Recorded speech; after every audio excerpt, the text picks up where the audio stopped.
Welcome to the WanderLearn podcast. I'm your host, Francis Tapon, and I'm going to be interviewing Dan Driscoll in this episode. He is a former Peace Corps volunteer who has been living in Morocco for many years, and he's helping Morocco entrepreneurs who work in the artisanal field, where they make handicrafts and things like that, get them to use technology to transform their lives. It's a fascinating use of QR codes, the way that he uses technology that can help people who are even illiterate. You have to see how they actually do it. It's amazing. We talk about the future of the Anou, how he's going to get himself out of the company so that they can run the company themselves. It's a really interesting discussion because you can see how he has to create a vertically aligned and a vertically functioning enterprise. It's not easy to do it, but he's pulled it off. And you really have to listen in to see how you can do good and still make some money. Anyway, listen into the discussion. You'll enjoy it. This is Francis Tapon with the WanderLearn podcast. I'm here with Dan Driscoll of the Anou, coming in from Morocco. How are you, Dan? I'm doing well. How about yourself? I'm doing well. I'm happy right now because I'm in Cameroon and I just got my water after 4 days of no water. We're here in the capital city. And you would think that the capital, usually in most African countries, the capital city usually has water and electricity relatively reliably. It's the rest of the place that suffers. Yeah. But even here, and I only get water on Tuesdays and Fridays, and that's pretty much it. Yeah, so. That's pretty brutal. Yeah, no, I mean, I was in Yemen. I worked in Sana for about a year, and that's the first capital slated to actually just run out of water. So pretty, really? Pretty brutal. It's supposed to be like 2028. I don't know when. And it's funny because you hear like this, what's it called? Cape Town has so much more press about them running out of water. But in the end, when you actually read the fine print, they're allotting like I think 30 liters per person or something like that, which is, for somebody who comes from the Sahara, where you have worked in, 30 liters of water per person per day is like a lot of water. pretty generous. Yeah. And here, this is like, we're really kind of tightening our belts here in Cape Town. Yeah, it's all relative, isn't it? Yeah. Right. Yeah. And so you have worked, and in fact, I've been there. I didn't get to meet you when you were there, but I met one of your co-conspirators there, Tom Council and Jessica Council. Yes, that's when correct. you were in Figuig, tell us a little bit about Figuig. It's really it feels like the end of the world there. Yeah. Well, I mean, so Figuig, it's a wild place. It's the second largest oasis in Morocco, and it sits almost on the most eastern point of Morocco, sitting on the Algerian border. And what's a little bit unique about it is that it's kind of like this little enclave that pokes into Algeria. So you're constantly surrounded. You're constantly surrounded by Algeria with all kind of the border checks. So it's a closed border. It's like a political island, effectively. Absolutely. Yeah, absolutely. And it's a little bizarre. I mean, we would go out and, on hikes or go bike rides, and we'd get caught by the military, because there's like, it's just like a really strange, tense place. Kind of all wrapped up in a beauty of a beautiful oasis, as you would stereotypically imagine in the Saharan desert. Would you say that the Algerians are very bitter that somehow through probably colonial diplomacy that somehow Figuig got carved out for Morocco? And I assume that's how it happened, or was there some other historical basis? I think it's really complicated, and there's like a limit of what I can talk to about the Moroccan-Algerian relations. But what's unique to Figuig, they really split it right down the middle. Where when they closed the border, they actually had families get stuck on the other side, and they haven't been able to get back over since. So it's really. So you're saying there's a Figuig on the other side too? There was, it's something like that. Yeah, there's another town. I can't remember the name of it, but it's on the other side of the border, and they literally shut that border overnight, and people were stuck on different opposite sides. You can really tell how closed that border is and how firmly closed it is when you, Dan, who's lived there for at least 2 or 3 years, don't even know the name of the neighboring town. Well, I technically did not live there. So I'm sorry. Yeah, so I kind of in the early days of Anou, probably for the first, I would say maybe 3 years, I floated around. I was kind of living a little bit nomadic and running around with. Did you have your own camel? No, I did not, unfortunately. I was wondering if the Yeah. Peace Corps kind of covers the camel expenses and No, say, I mean okay, some volunteers did get like a donkey. They'd get a donkey and really? they'd yeah, They they'd got a like use it. jackass? Damn it. Absolutely, yeah. They would fill, if they had like no running water in the village, they would buy a donkey to kind of do the water runs every day or whatever. So That's pretty yeah, cool. it wasn't uncommon. I'll put it that way. But Most yeah, people, when they go work overseas, they get a car, but in Morocco, you get a jackass. Apparently, yeah. Yeah.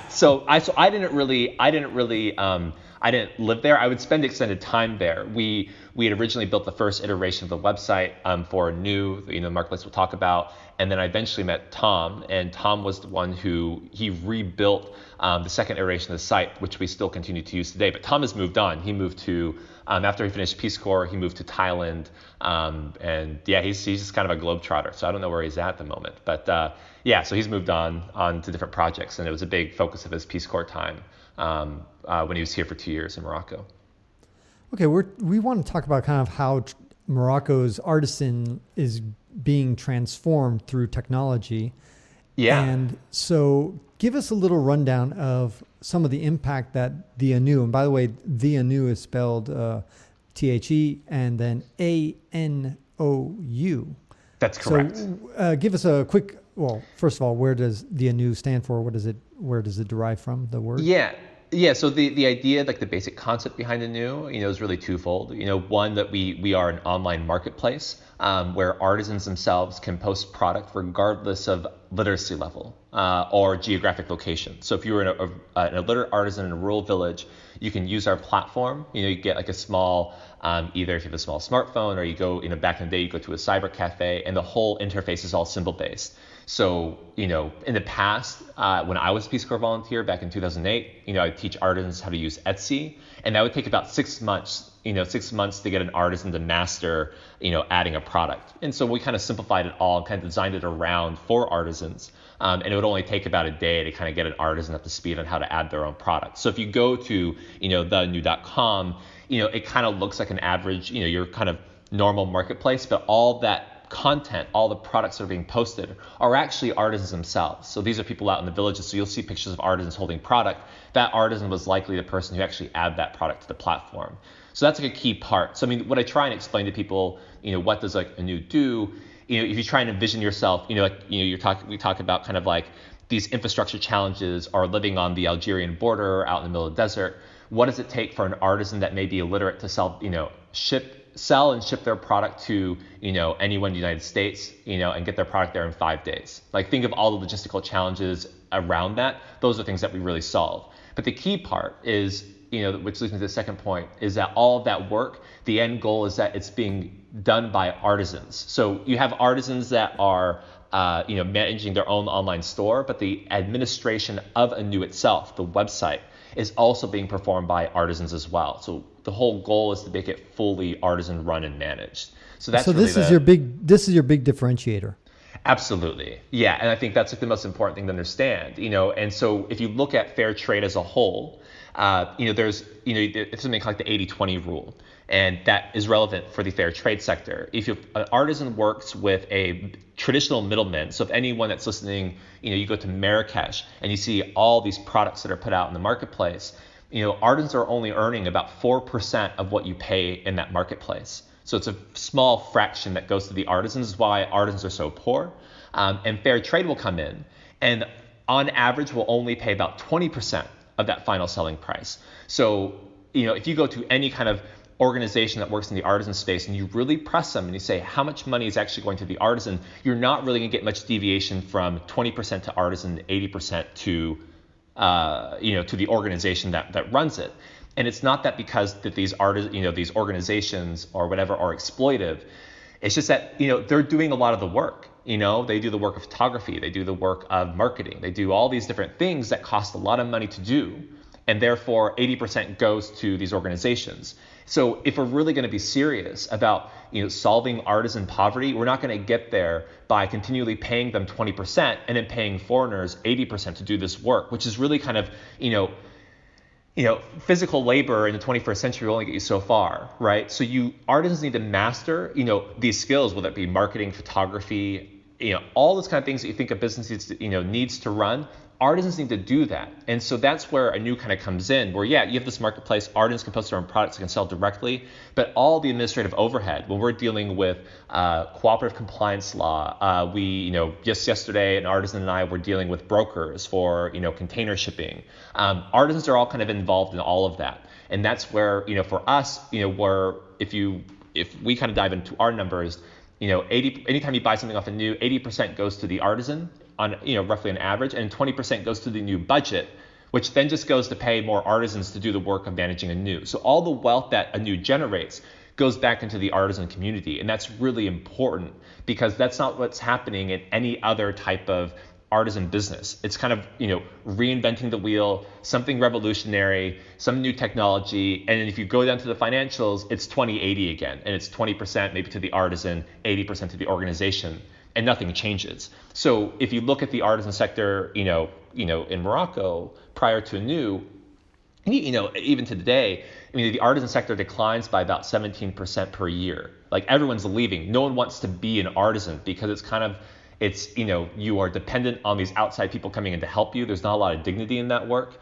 And so you're kind of seeing, the whole artisan sector here really implode. And I think it's almost beyond, it's barely on life support, right? And so when I look at my time, I mentioned, in Yemen at one point also had a pretty vibrant artisan sector, but it's completely wiped out. The most traditional, artisan crafts that are central to Yemeni identity are now being mass produced in China and imported, right? So, that would be it would be a shame if that were happened in Morocco, because the one major export that Morocco has is really its culture, its culture and design.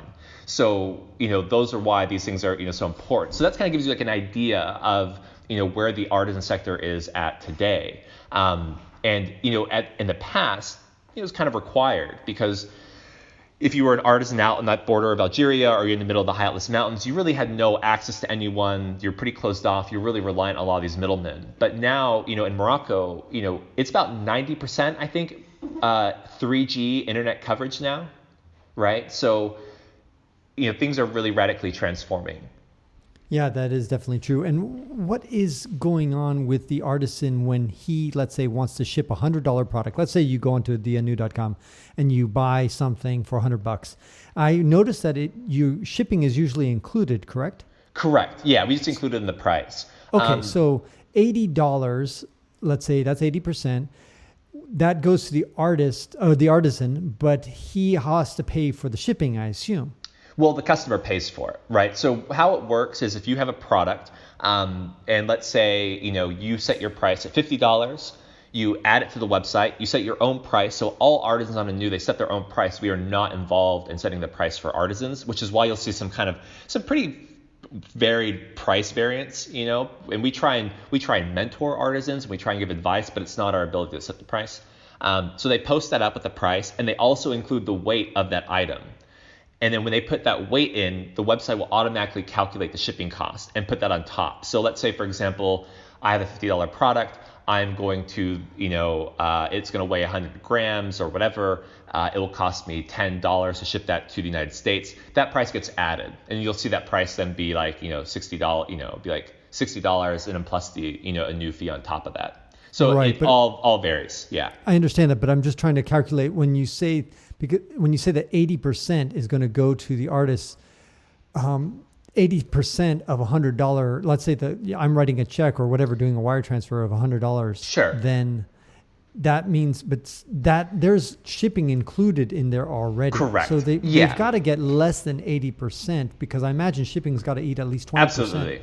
Yeah, it varies. It varies by product. Yeah. So I think I was just being pretty easy with the numbers, but yeah, you'll have, it kind of will break down. So it's like, it'll be, 20% will go, be at 20%, and the shipping costs can run anywhere between 10-20% of that product. But it depends on which way you ship it. So we ship via several different means. So you can actually do express shipping. That will be a bigger proportion if you do standard, and we also do economic shipping. And if you do economic shipping, then it's a smaller fraction. So it really, how the shipping fits in there, it runs a pretty wide variance depending on which way you plan on having the item shipped.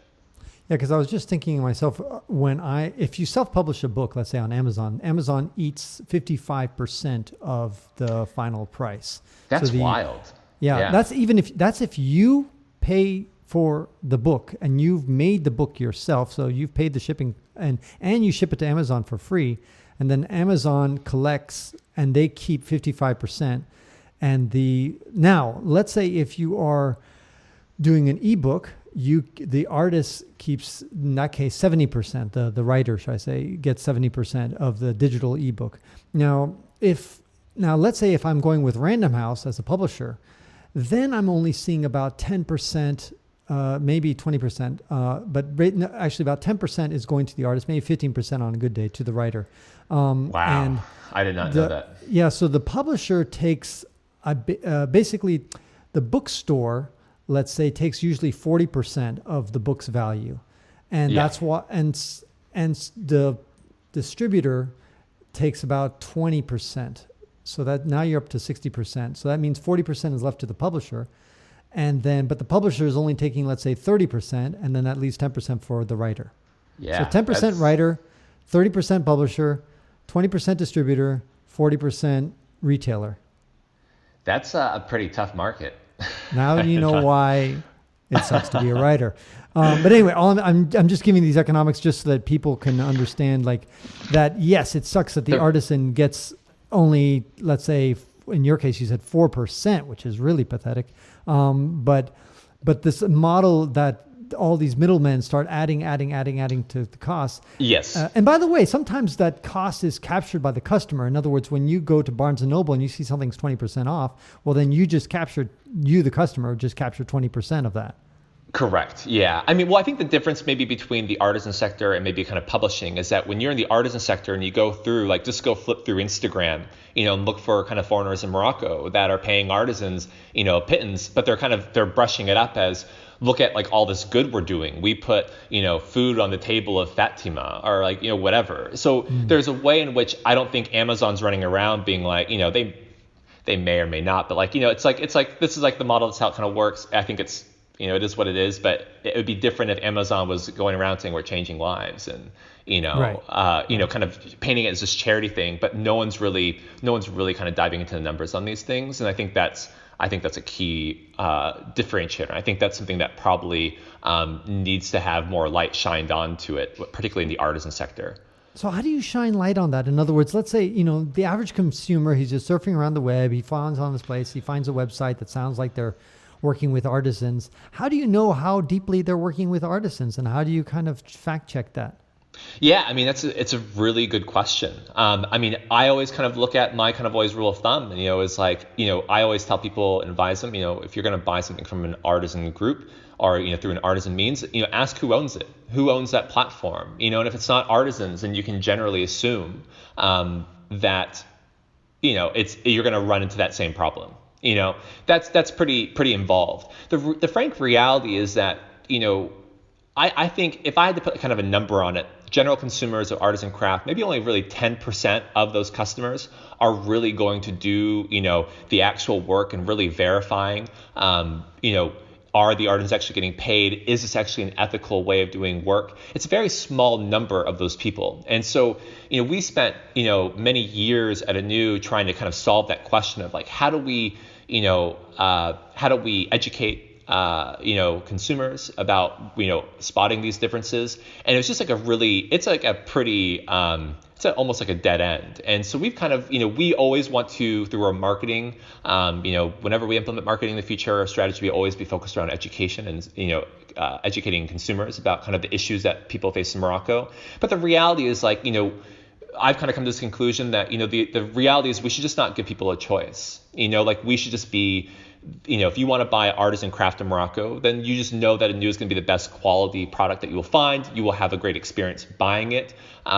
We just have to be the best when it comes down to logistics and material supply, things that kind of resonate with customers, and that's what you have to lead with, not necessarily, kind of the social good of it, because the vast, mainstream market does not, just doesn't care. And I don't know, that's a pretty big hill to climb to, like, figure out how you invert those numbers, And speaking about numbers, can you tell me about the numbers of wool exports that Morocco has, and yet how hard it is to actually get wool for your products? Yeah, absolutely. I mean, I think what's important for people to know, and this we always try and let as many people know is that most rugs that are sold in Morocco, if you go again to Marrakesh and you go to those markets, those aren't 100% wool rugs, and it's a really weird.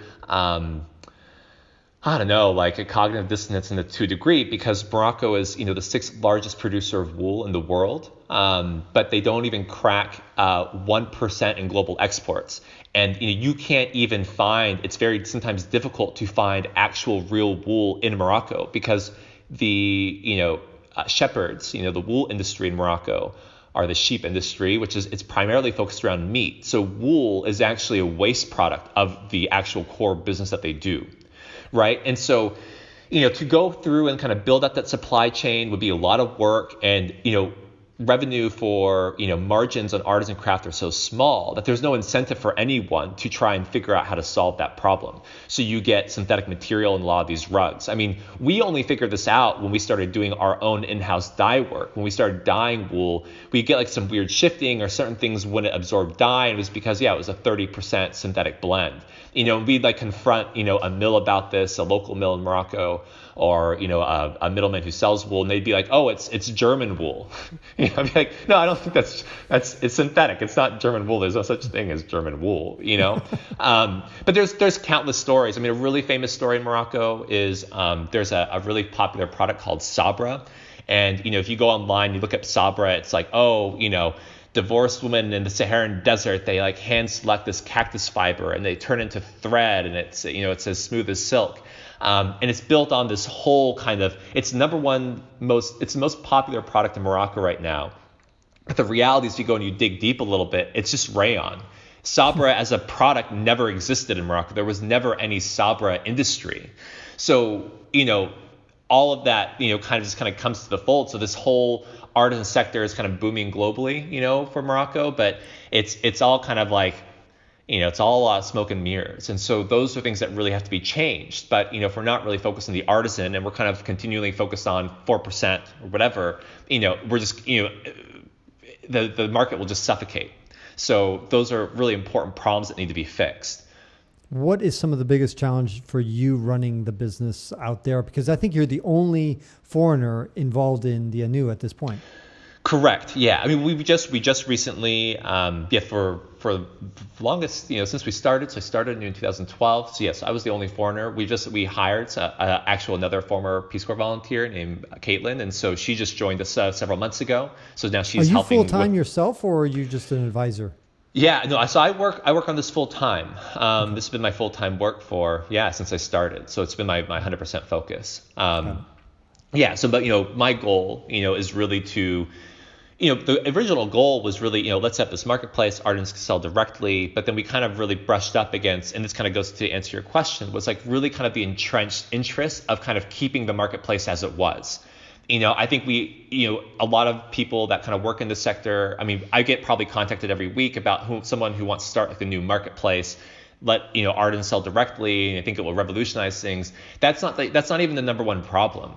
It's actually one of it's like the least complicated problem of what artisans actually face. So, I mean, to give you an idea, in Morocco, for example, artisans technically are not legally able to export product directly to customers globally. That's like a Moroccan law that prevents them from doing that. So, you are required technically, I mean, this is really complicated, but like I'm just making it simple, but yeah, you have to sell through a middleman. Like that's how the market is structured. So yeah, you can talk about market access and, we talk about this innovative stuff we do on like a language-free platform, but like, we as new artisans have to be organized enough to really challenge some of these kind of entrenched, systematic structures that prevent artisans from actually getting a foothold in anything. Like they're real problems. And it's like, I sometimes feel, a little bit hilarious. I'm like this guy's like lived out in the mountains of Morocco for 6 years. And I'm like, power this, power that. But that's really what it comes down to. So, when I'm trying to get people to understand, about Anou, it's like, yeah, it's artisan run. Artisans they join, they work here, they develop advanced skills, the skills that, organizations normally would take. And then we use that to kind of organize artisans to challenging and start pushing, whether it be the Ministry of Handicraft, your customs office, anything to start reforming a lot of this so that artisans can actually succeed in this kind of environment. That's really and I mean, it's really hard to talk about those things succinctly, but that's really the number one problem.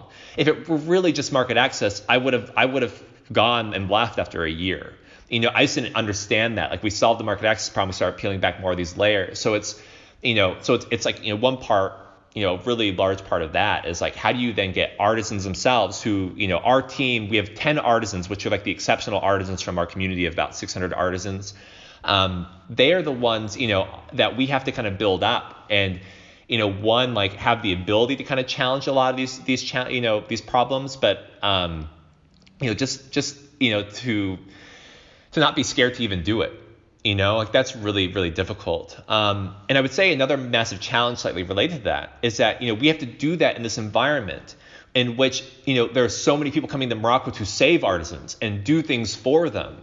And if that keeps continuing, the artisans won't get the skill set to really challenge what things are really happening here. It really benefits, people of power, within some of these ministries, that foreigners come in and they kind of just do the work because it keeps, the local citizenship, poor and unskilled, and therefore things can't be changed. So those are things that really have to be thrown upside down. And that's really kind of the core work that Anou does. And it's also the most challenging thing that we have to deal with on a daily basis. I could just go for days, just like the absurdities of all this. But yeah. How is the QR codes, which are these two-dimensional barcodes, how have you implemented them, and how has it affected the technology of? Yeah, great question. Well, so for example, this was kind of given one of the challenges that we've had. We primarily in the past would sell directly to consumer, like B2C. So you come to Anou as an individual, you buy something, the artist will ship it to you, and that's always kind of been our number one focus. But for us, we're kind of looking at how do we kind of challenge some of this the systems and how things work in Morocco. It's hard to ignore the fact that the majority product that's being bought in Morocco are usually coming through larger companies. It'd be brands, whatever. These, again, might be American companies, European companies coming in here and buying product in mass. And that's really challenging because, in the general marketplace, not even the artisan sector, it's kind of like, you expect you're going to get wholesale pricing. So wholesale pricing meaning I will come in, I will buy X amount of rugs instead of just one, but I expect 50% discount on your listed price, right? But that's not, if you are running a widget factory, it makes sense to do wholesale pricing because you're going to optimize, your uptime of your machines. But artisans aren't machines, right? So we want to engage with some of these companies. We want them to support Anou. We want them to work directly with artisans, but we can't negotiate on price. We don't set the price for artisans. The artisans set it, right? So for us, we have to be incredibly efficient so that when someone comes to us, that we say, well, we can't give you a wholesale price, but we're going to make it as easy as possible for you. We're going to simplify all the logistics of getting, when the artisan completes that rug, we're going to get that to you. And a big part that companies want to see is, they want real-time updates. They want to know what's happening with their order of 100 rugs they just put in. And so we need to figure out how do we get artisans, out in these rural villages to provide timely and easy updates. So we've explored many different things. It would be like text messaging. We would do weekly follow-up phone calls. We'd utilize things like WhatsApp and get artisans kind of sending pictures. But it's hard to underestimate the limited bandwidth of someone who's just using technology for the first time. So anytime someone's going to interface with technology, like an artisan, they can really only do a step or two. They can press two buttons before I think they start to max out. Full. Right. Exactly. So for us, what we want to do is simplify as much as possible. So one of the things that we've implemented in the last couple of months is now we have a QR code system. So if you get a company comes in, they put in an order for, rugs. You get a piece of paper with a QR code on it. And all the artisan has to do is use their smartphone, and they can scan that using the camera app on their phone. And then it will basically take all the data of that rug and automatically upload it to our database, which will automatically notify these companies or customers that we work with. So if you go to Anou, and you can experience this if you go through and you do a custom order on Anou, you go ahead, you find a product that you like, you can change the dimensions on it. And then what will happen when you put in that order, we then send out, if it's like a color, let's say it's a rug that has colors in it, we'll have artisans at our headquarters dye that work. And then when we ship out that wool to the artisan, the cooperative that's going to make it, they will get a kind of a spec doc. We'll have that QR code. And that's all they do every day as they, produce that product. They scan that QR code, they take a picture, and it's like a 3-step process. And then that picture will be automatically sent to a customer. So a customer can see these things happening in real time. So if you're a larger client of ours and we aggregate that data and try and put it in a simple database that they can monitor and see how these things are happening. So what we tell them is to a company, we say, yeah, we don't do wholesale pricing. But what you can tell your customers obviously is that you're paying well above market wages, for this work, supporting kind of the revival of Moroccan craft. But it's also going to be really easy. So you can go to Marrakesh, which is what still, unfortunately, what a lot of people do. 70% of people who come to Morocco only go to Marrakesh. There are no artisans left in Marrakesh, which is a big misconception. And so, these people come in, they work with middlemen. It's really convoluted. They get exploited. It's like a really weird, it's kind of like a mess. And so we say you can go do that, and you can exploit artisans to contribute to that, have a miserable time, managing all those orders, or you can just work with us. And we'll have artisans use, I think, kind of the most advanced technology that there is to just give you simple updates and you know what's going on. Right? Does that make sense? Yeah, it makes sense. But although I kind of push back on the idea that the artisans that are in Marrakesh are being necessarily exploited. I mean, it's a strong word, just because I think they are selling it at a price that they're willing. Nobody's holding a gun to their head saying you got to sell this thing for $10. That is incorrect. And the reality is because and this is I have to explain this to my parents. My parents don't even really believe me. But the reality is that it's very common when we meet a new cooperative that is joining Anou, and it's not an open platform, so we have to train them, and we meet with them, we verify that they are in fact artisans, and obviously key questions we ask are how do you sell your product, what's going on now. And a lot of these artisans, it's not uncommon that the middlemen that they work with will only pay them in more material to make more product. They do not get paid in cash, right? Because they don't. It's like if you're illiterate, you don't understand how a market should actually function. You don't understand what your rights are as a person.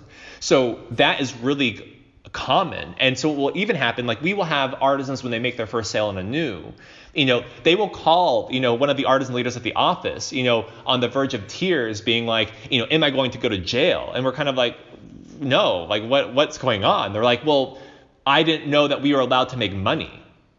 We have money in our account, and I'm afraid I'm going to go to jail because we have money in our account. That is not uncommon. So, it sounds really irrational and really bizarre. But that is the norm. And I think I don't know if it's just a reality of working in, illiterate areas. I mean, Morocco and rural Morocco, it's 50% illiteracy. I don't know if that's really common in other countries at that level, but it's a massive problem here, and it leads to exploitation. I would even say that, my biggest shock as a Peace Corps volunteer living in Morocco, what's one of the major things that it's kind of really shook me, or things that I was really, kind of woke up to, is that just how easy it is to exploit someone who is illiterate. They just have to trust you. If I give a woman, a weaver, for example, I'm going to pay her 400 dirham, $30, and I put the cash into her hand, she will not know what that amount is. She has to she has to trust me, or she has to go to a family member and be like, is this actually what I think it is? Right? So, But there are other. I don't know if illiterate is the right term. It's really economic illiteracy, because usually, absolutely. Absolutely. These Africans, a lot of Africans are illiterate, but they know what a dollar is. Yes, absolutely. So I think it's then more a convergence of multiple problems. Absolutely. Mm-hmm. Yeah. So so that I think is really all pretty shocking, and I think that is really common. And I don't think it's really well known. It amazes me when I'm in Africa. Sometimes I'll meet all sorts of literate children, that kind of stuff. But the most illiterate child will know that 5 plus 7 equals 12. Yes. Yeah. They know the most basic math, and they know that these little pieces of paper that we call currency actually have a value, and they Correct. know basic math. They don't know how to subtract, they don't know how to divide, but they know adding. Yeah. But actually, I guess they do know how to do subtracting because they know how to give you change too. I mean, it's so funny. Well, there you go. So those skills are in short supply in a lot of villages in Morocco, and so that's where it just So so I'd really say, again, because it's so extreme, kind of dropping words like that. So I totally get your hesitation, but I see it all the time, and it makes me very sad. Now, are the deals in Anou, how do they compare to, let's say, somebody's going to shop around either through Marrakesh, or more likely, let's say they're just surfing on the web and they're trying to buy something through Etsy, which is kind of like a eBay, or I assume that China has displaced all these artisans because they sell them for cheaper prices. So I imagine that if somebody wants to buy a wool rug, the best thing they can do is, if they want the cheapest deal, they'll buy it through some sort of Chinese operation. You can, absolutely. You see, there's definitely been some displacement. When you go through Marrakesh, there's like increasing numbers. You'll see, kind of affects certain parts like lighting, kind of brass work. A lot of that, you're kind of seeing a lot of kind of Chinese encroachment in mass manufacturing. But it's not, I wouldn't really describe that as like a massive issue. I think, it may be kind of a, something of what's to come. But I'm just trying to get to the idea that whether people go to Anou in order to get a deal, or they're really saying, okay, it's kind of like buying recycled toilet paper, recycled paper towels. In other words, you're paying a premium, but you're doing it for the better of the planet. Yeah, no, and this is like a really good question, and it's probably one of the biggest challenges that we have to deal with. And I'll give you an example. The most like a popular size rug is an 8-foot by 10-foot rug, or a metric that's 300 centimeters by 250 centimeters roughly. I'm just kind of doing the math on top of my head. If you pay an artisan cooperative to make that, and you count the hours of the work that goes into that, you're going to come out at a minimum about $800 in work, and that will include material costs as well. And so if you go into Marrakesh and you go to a market, you can find an 8 by 10 foot rug, or 300 centimeter by 250 centimeter rug for as low as $150 or 1,500 dirham, right? And what's interesting about that is, for the material cost to make an 8 by 10 foot rug, you're running around like $1,000 to $1,500. So I'm jumping currencies, about $100 to $150 for that material cost. So these things that you're finding being sold in the Marrakesh Medina, or the old city of Marrakesh, barely cover the cost of material, and which is why it's not uncommon that you will find many artisans that lose money on sales when they sell a product to a middleman in Marrakesh. And that makes it even more complicated because right now, Etsy is going through this explosion because Etsy, went through their IPO. They switched over a CEO. They're moving away from this idea of trying to work with authentic artisans. And now you're seeing the Etsy marketplace be flooded with all these middlemen who are paying artisans, nothing. So you can find a large rug, a nice one for, $200 on Etsy, $250. So for Anou, if we want to just pay minimum wage, again, minimum wage in Morocco, you're already at, $800, right? So, if these people on Etsy are these kind of like Instagram brands that you see, and there are a ton of them, and I see them all the time, they're talking about how we support artisans, we pay artisans really well, but they're selling that product for $400.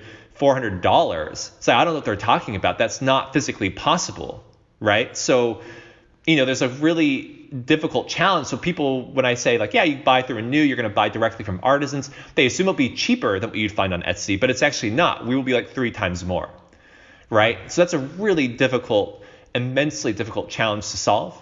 And that's where it comes down to, where technology for us plays a really key role in terms of operational efficiency, quality control over materials. That's how we can kind of separate, because otherwise, like, just the economics of it doesn't make any sense. Like, how could a middleman, get away with selling something for $150 when it really costs $800 to make? Does that make sense? Yeah, and later on this year in 2018, you are planning to make a major announcement. And you give us a little preview of how that is that you're going to try to change the operational quality and consistency of your Yeah, operations there. absolutely. So yeah, what we are planning on doing is we've been building out kind of our in-house supply chain of wool. So we probably have about 100 women that are hand threading wool out in the high Atlas Mountains of Morocco. And we kind of certain rugs that we do, we get custom orders for, we will kind of have we will use this kind of hand spun wool that we control everything. Like we will actually shear, we've like sheared our own sheep. We work with shepherds in these areas where I serve as a Peace Corps volunteer. And now we want to scale that. So we will be opening up a fully fledged mill in Ait Bougamez, which is in the middle of the high Atlas Mountains, so that we can kind of, control the entire, vertical of material production for any Moroccan rug. And why is this important? Well, it's incredibly important because, I think tying a little bit back to what we talked about before, important for listeners is that, it's about ensuring that the product is what people say it is. You get away with, selling a rug for $150 because it's not actually 100% wool. It's maybe a 70% wool that's using a really a sheep breed in Morocco that's it doesn't even have like a fiber length that's like well suited for weaving. So you get really excessive shedding in a lot of these rugs that you buy. We get complaints all the time from people who buy a rug in the Medina and they come to us later and like, what do we do about this? It's because they used, a really cheap wool from a city. And those are things that really need to be fixed. Otherwise, it tarnishes Morocco's reputation as, I hope like a world-leading craft sector. But it also tarnishes the eyes and the health of the artisans themselves. I mean, you can talk about the effects of seeing what formaldehyde does to some of these artisans when their eyes get all swollen.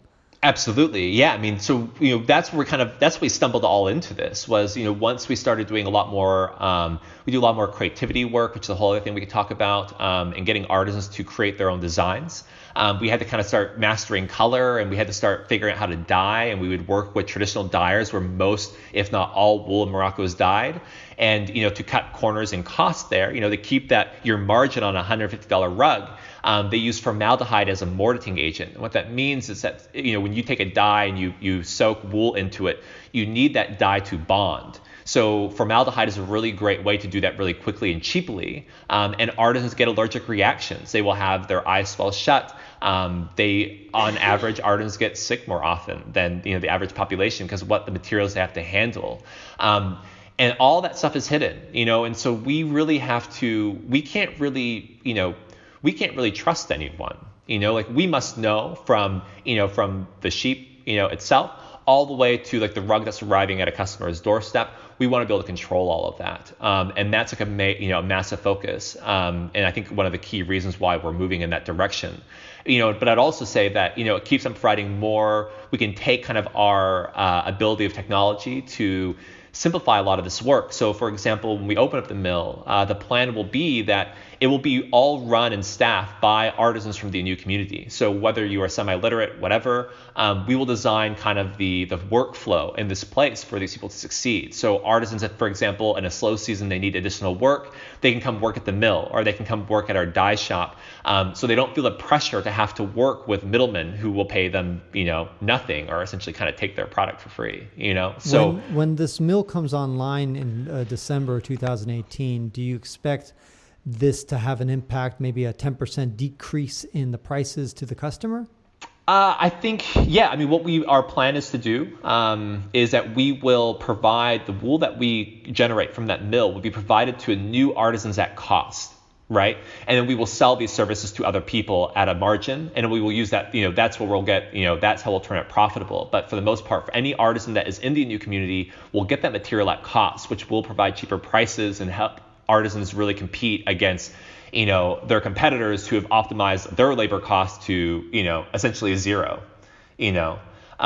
So I think that will have an effect on price. What would it mean in terms of what would be the cost of a 8 by 10 foot rug? I haven't really run numbers on that. We'll kind of see when we are operational, but it should have a positive impact for the customer.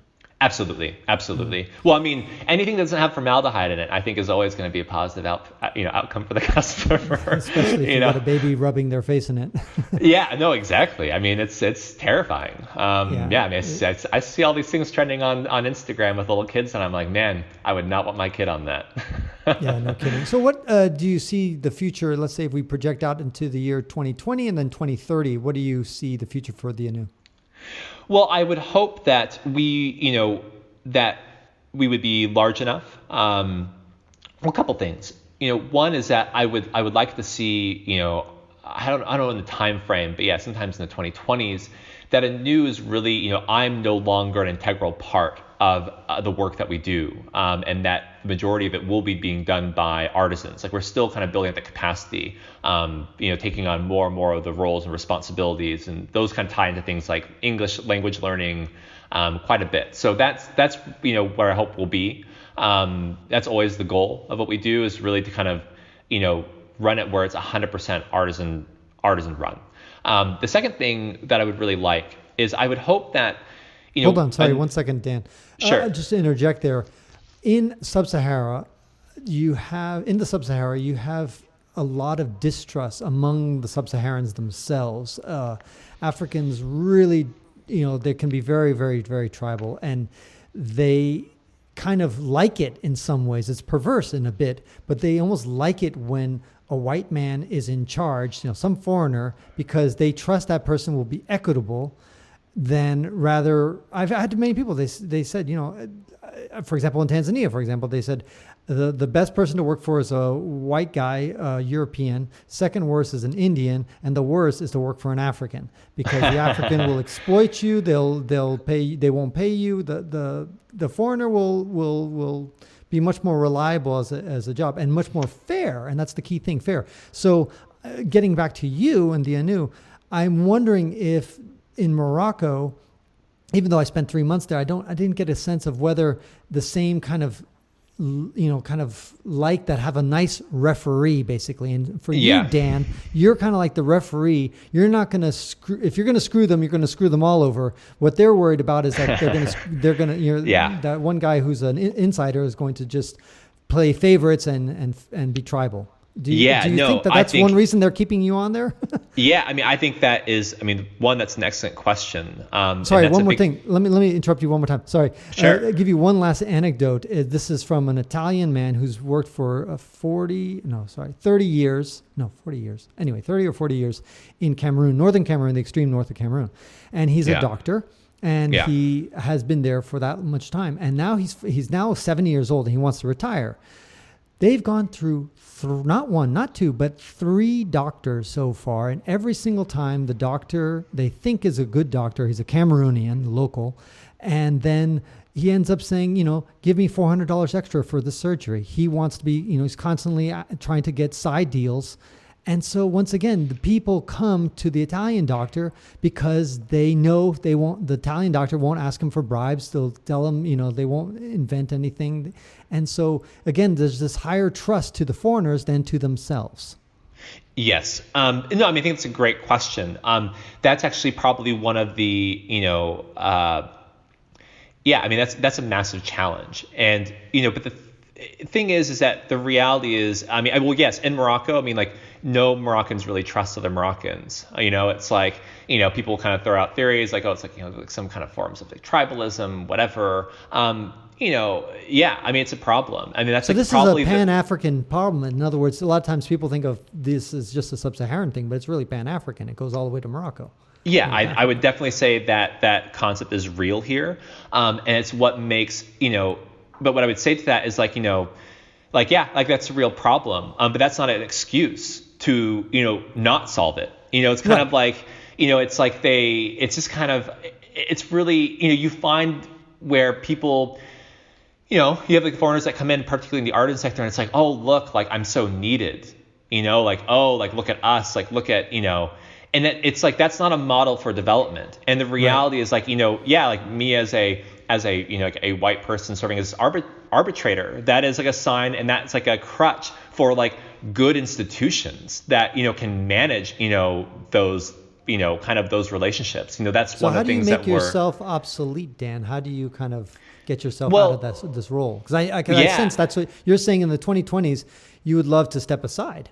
Yes, absolutely. Yeah, I mean, well, that's where, probably, it's interesting, I kind of mentioned a little bit before, we don't really do any marketing, hasn't really been our focus, because what we're really kind of building is a lot of, it's kind of like our own internal institutions to make a new work, right? So those are like the really key things that we work on. I mean, like, for example, one of the most reported or, not really known problems is actually corruption within these cooperatives and the exploitation of a president of a cooperative of its own members. And that corruption directly correlates with how many relationships that cooperative has with these foreign brands. Right? It's a massive problem. So you come in, this foreigner thinks, oh, look, I'm so needed. I kind of help paper over these issues. This is really good. And I'm going to help these women. Well, the president's like, this is great because this person's not going to do any check work. And I'm just going to basically pocket all the money and no one really know. And because of that exclusive relationship between the president and this foreigner, the members have no ability or power to put that person in check.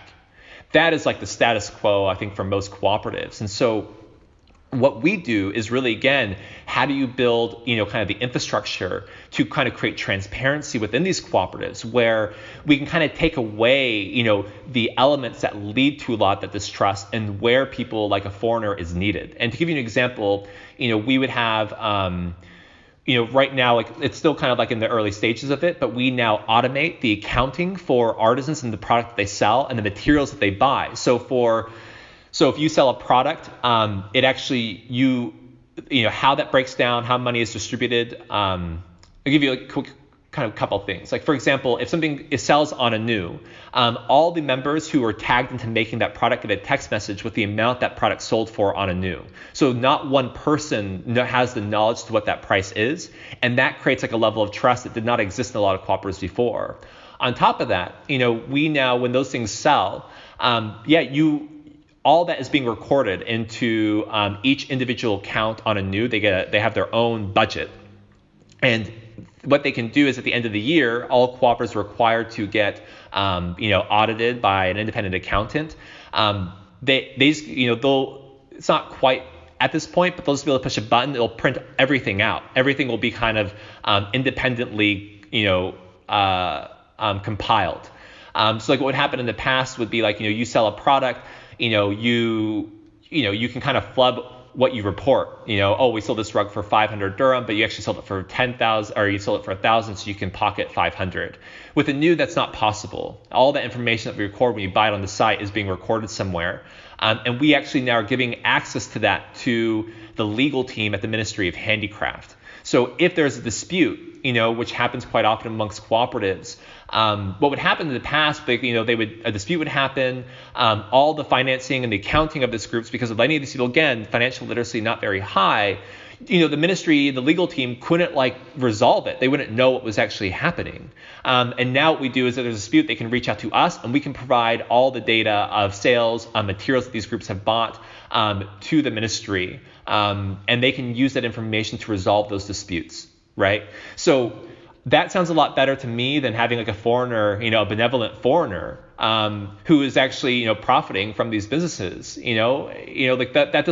that's not a long-term strategy. And so we have to really look hard about how do we actually solve these problems and really get real about them. And that it's not all glamorous. It's not all about, look at all this good I'm doing for these people. These people are real human beings. They're complex individuals, and they will do as humans do in any kind of environment, particularly in an environment that's low resource, for example. So we really need to, Anou is really about, how do you kind of use technology to kind of build all this infrastructure to kind of keep, some semblance of normalcy and trust.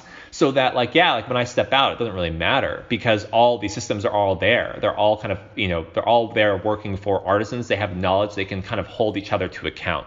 And that ties into how we operate, at our office. These 10 artisans that, kind of help manage Anou, they rotate. So they will work, a 1 week shift or 2 week shift or a 4 week shift at the office. And the point of that is really to decentralize knowledge. Not, I want to build the capacity of everyone, but then that no one person has enough power to hold leverage over other members. And so it prevents politics from infiltrating even like our internal, team at Anou. Those are all things, everything that we do is kind of built around that. And like, how do we build the infrastructure for artists to succeed in an environment where like I'm not there, right? Again, really complicated. That's why it's taken so long. But I mean, I really wish, that, a lot of these brands that are kind of doing work in Morocco would understand this, but they don't, because it's just so easy to like, you can fall into the warm glow of like all these people who, you feel necessary, you feel important. And that's not good for anyone. It's not about you as a benevolent foreigner to come in here and save people. It's about actually solving the problem. And when I tell people about this, particularly these brands, it's kind of like, well, artisans can't do that. They're financially literate. They, whatever. And I'm kind of like, well, why do you work in international development if you believe that people you're trying to support can't actually support themselves? Like, what's the point? Like, right. That's when you should go home. You know what I mean? Right, so right. Those are really key things. And we will still have to go through that transition, of how we move out, be fully artisan run. But based on like the indicators of what I see, like, I mean, I wouldn't be doing this if I didn't believe that we're possible, right? Absolutely. And so what keeps you motivated, Dan? This is, what keeps you going? I mean, give me some good anecdote maybe of what kind of life you might have touched or transformed an artisan. Yeah, well, I mean, I can kind of give a couple of stories to that. Things that really move me. What primarily motivates me at the end of the day, it's really kind of two things. And one is, I was when I was in Yemen and I worked as a journalist there. I was there during the Arab Spring. So I watched firsthand like a state collapse. And understanding, watching people pour on the streets, as if that was their only option. All the organizations that were there designed to support them weren't. The government itself was actively attacking its own citizens. And so my always, big motivation and, why, starting Anou is really to figure out, how do you build resilient communities? How do you enable these communities to kind of dictate the terms of their own future? Bend the trajectory of where their lives, for themselves will go, for their kids. That's really important. I think it's, it's like a, fundamental human right to be able to have that ability. And that's kind of what, is important to me. And I kind of always felt that Anou, like I don't have a background in craft, my background's in environmental policy. But I've liked working in this space because of that, trying to solve that problem. More anecdotally, it's, you talk to the artisan leaders, we've had journalists come out, talk to them and ask them about, what have they learned, from working on Anou, and one of them, is that, that they believe now that problems are fixable. Right. Morocco is a really fatalistic country where it's kind of like, if anyone's familiar with Morocco, like inshallah culture, where it's just like, if God wills it, it's not really in my hands. Right. And so therefore, you kind of work on a hope and a prayer that like some benevolent foreigner is going to come save you. That's like your strategy, and that's not like a good strategy. Like the strategy is like figuring out what the problem is and just like, problem solving the shit out of it, and like right. Figuring it out. And that's the culture we really want to instill. And so, we see that with the artisan team, and that's very, motivating. The second thing, and say this on like, like a podcast, but, the second thing that sometimes some of the artists will say was that, one thing they learned after starting Anou prior to it, relative to prior to their time on Anou, is that people in authority aren't always right. Right. So those are really important lessons. And it's like, you have to understand that to have the ability and the confidence to start shaping your future. Right. And so, those are the things that, motivate me and why I want to enable, the artists have the ability to go and solve these problems. These problems will always evolve. The challenge that Anou faces will always be there. It's going to take different forms. I want, the artisans to have that ability and have a fulfilling life. Like a fulfilling life in solving those issues. It's not for other people to solve for them. You know what I mean? Well said. Yes, I do. So thank you so much, Dan Driscoll. And people want to know a little bit more about the Anou, they should go to the Anou, which is ANOU.com. Correct. Now, is there any other place that they should, I suppose you use the same name for Twitter and all the other social media? Correct. If you just type in Anou to Facebook, Instagram, all that, you'll find us there. I would definitely recommend people take a look at our blog. If like anything that is of interest that I said on this, we go into detail on the blog. So there's a lot of really interesting things there that will kind of go and kind of tackle the kind of nitty gritty of some of these issues that we work on. So I'd recommend people go there. And then like our spin-off for yarns and wool and things like that, it's called the atlaswoolsupply.co. You can find that through Anou. So take a look at that as well. But you'll find everything you need to know from there. Wonderful. Thank you so much, Dan, for your time, and best of luck with your way of interacting with the Moroccans and making the artisans make a living. Great. Yeah, I appreciate it. Well, thanks for taking time to talk with us. Yeah. Sure. And that concludes this episode of the WanderLearn podcast, where we explore travel, technology, and transformation. If you'd like to see the show notes with links to what we talked about, or if you'd like to comment on the show, go to wanderlearn.com and click on the latest episode. Now, before you go, I just want to ask you for one small favor. Subscribe to the show, share it, review it, and send me lots of money. Seriously, although doing all those things would be extremely helpful, perhaps the best thing you could do would be to become one of my treasured patrons at patreon.com/ftapon. F as in Francis, Tapon as my last name, which is Tapon. Check out the remarkably generous rewards that I offer there. They are, without a doubt, the best rewards that you can find on Patreon. I'm not kidding, it's no joke. You can get rewards for as little as $1 a month. This show was edited by Rejoice Tapon. This is Francis Tapon, encouraging you to wander and learn.